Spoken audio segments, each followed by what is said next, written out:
Hello and welcome to Bob Dawson Presents.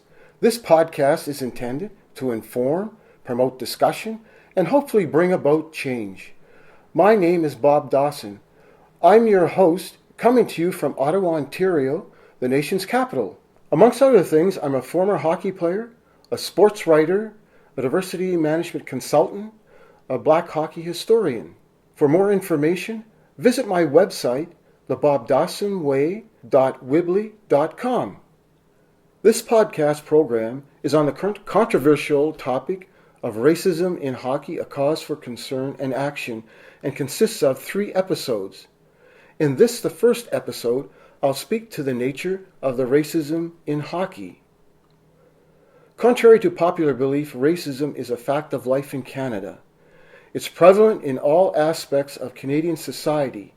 Even the sport of hockey is not immune from it. Sadly, racism continues to be the ugly underbelly of hockey at all levels, both on and off the ice. Racism, for the most part, in hockey is a complex problem. First of all, the sport itself does not induce racism. Rather, it provides an emotional environment in which basic emotions like fear, anger, frustration, and pride are displayed.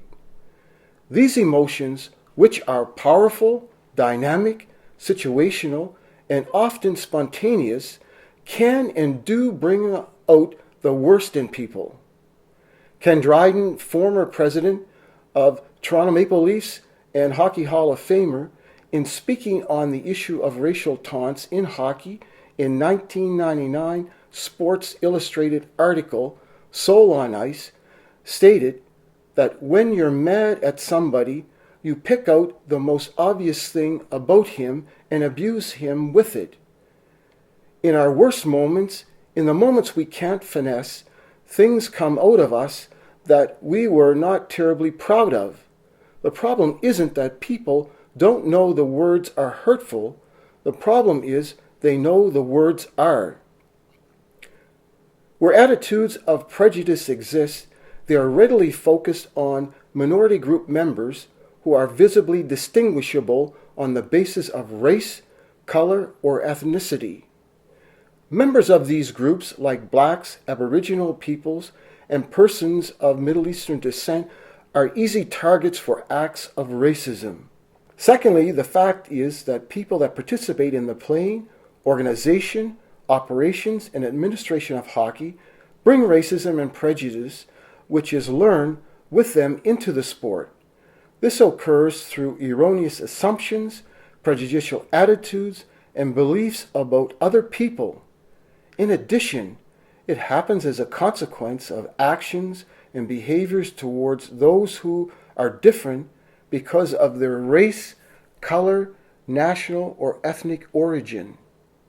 Generally, racism in hockey involves, for the most part, acts of racial discrimination, racial harassment, and racial vilification by players directed at other players, by spectators directed at players, or racist behavior among rival spectator groups which spill over into disruptions and violence in the stands.